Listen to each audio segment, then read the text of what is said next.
Hello दोस्तों, नमस्कार। मेरे यूट्यूब चैनल पर आप सभी का स्वागत है। मैं इस सेशन में एलएलबी और बीए एलएलबी वालों के लिए लॉ ऑफ एविडेंस के कुछ महत्वपूर्ण और सिलेक्टेड क्वेश्चन लेकर के आया हूं, जो आप सभी की आगामी परीक्षाओं में बहुत ही हेल्पफुल होंगे। चलिए, वीडियो अच्छी लगे तो लाइक, सब्सक्राइब और ज़्यादा से ज़्यादा शेयर करें, ताकि आपके दोस्तों को भी हमारे चैनल के माध्यम से हेल्प हो सके।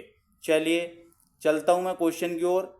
पहला क्वेश्चन आता है, प्रत्याहारी संस्वीकृति से आप क्या समझते हैं। दूसरा है पक्षद्रोही साक्षी के साक्ष्यिक महत्व का वर्णन।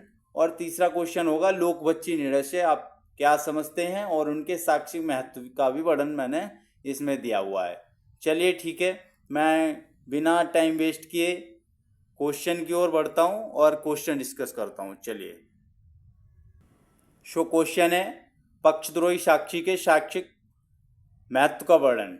चलिए, पक्षद्रोही साक्षी, जैसे कि आप जानते होंगे, पक्षद्रोही जो पहले पक्ष में होता है, उसके बाद में वो बीच में मुकर जाता है।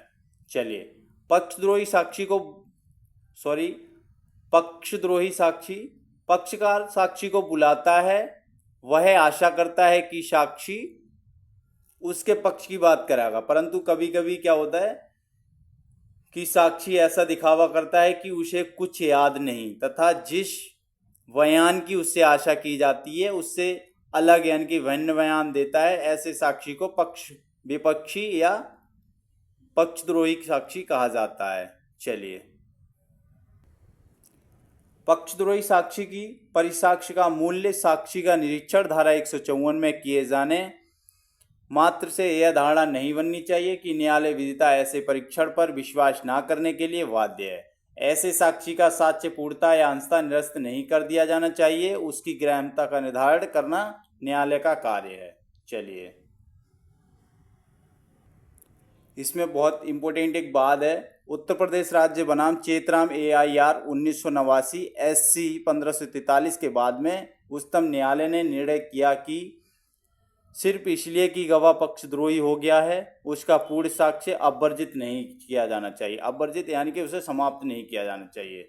चलिए, अभियुक्त पर हत्या का आरोप पर अभियोजन ने मुख्यतः 2 गवाहों पर विश्वास किया। द्वितीय गवाह पक्षद्रोही माना गया। पक्षद्रोही साक्षी घटना के बारे में कुछ नहीं कह रहा था।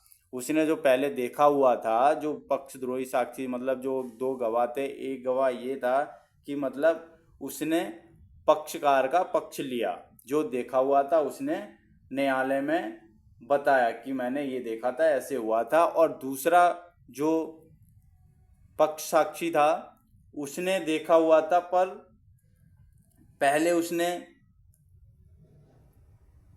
पहले से भिन्न बयान किए।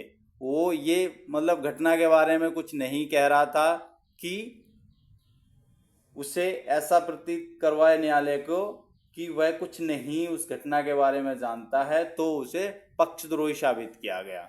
चलिए, दूसरे साक्षी का कोई प्रयोजन नहीं है। धारा 155, ये बहुत ही आपका मोस्ट इम्पोर्टेंट बात कह लो आप। काठी ओदा भाई चिमन भाई तथा भाई अन्य बनाम गुजरात राज्य AIR 1993 SC 1193 के बाद में ये बात कही गई है। चलिए, नेक्स्ट क्वेश्चन की ओर बढ़ते हैं। ये क्वेश्चन है हमारा प्रत्याहारी संस्वीकृति।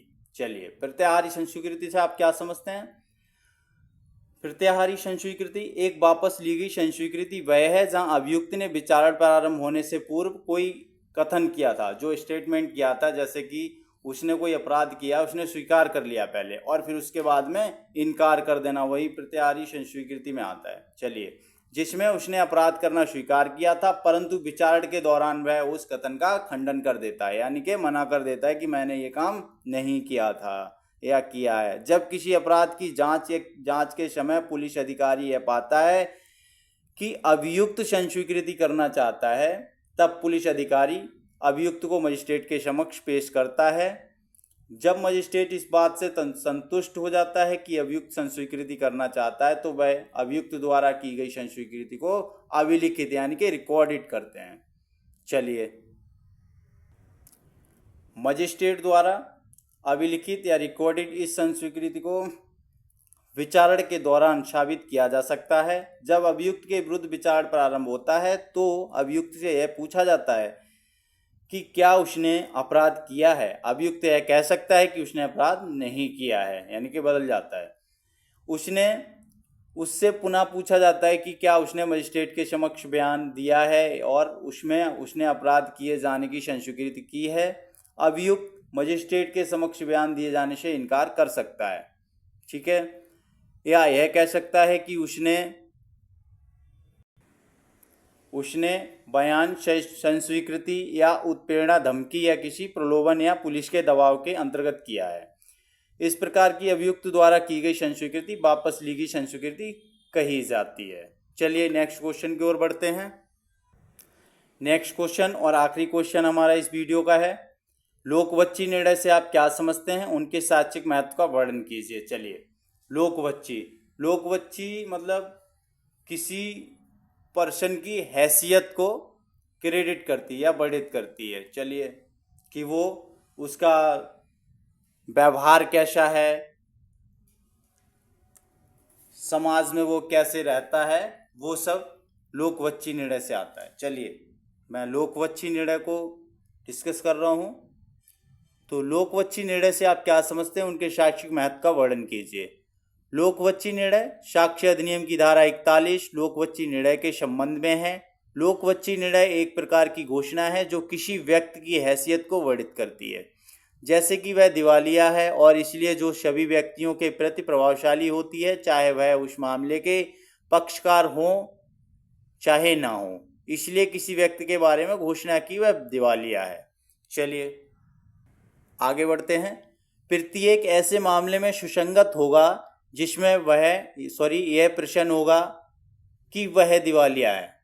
सर्व संबंधी निर्णयों की बात धारा 41 में है। इस धारा के अनुसार वसीयत, प्रशासन, वैवाहिक, सामुद्रिक दिवालिया विषयक क्षेत्राधिकार के अंतर्गत किसी सक्षम न्यायालय द्वारा दिया गया आदेश, आज्ञा यानी कि लाइसेंस तथा न्याय निर्णय उस समय सुसंगत होता है जब ऐसा निर्णय किसी व्यक्ति को कोई विधिक चरित्र प्रदान करता है या घोषित करता है कि कोई व्यक्ति किसी विशिष्ट विधिक चरित्र का अधिकारी नहीं रह गया है।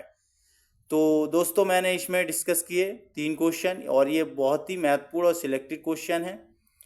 चलिए मिलते हैं नेक्स्ट वीडियो में, तब तक के लिए टिल देन बाय बाय, जय हिंद। और ये बहुत ही मोस्ट इंपॉर्टेंट सिलेक्टेड क्वेश्चन थे जो आपकी सभी LLB और VALLB की आगामी परीक्षाओं में हेल्पफुल होंगे। आप वीडियो का फीडबैक ज़रूर दें कमेंट बॉक्स में, और वीडियो अच्छी लगे तो लाइक, सब्सक्राइब और ज़्यादा से ज़्यादा अपने दोस्तों में शेयर करें ताकि हमारे चैनल के माध्यम से उन सबको भी परीक्षाओं में हेल्प हो सके और अच्छा स्कोर कर सकें। चलिए।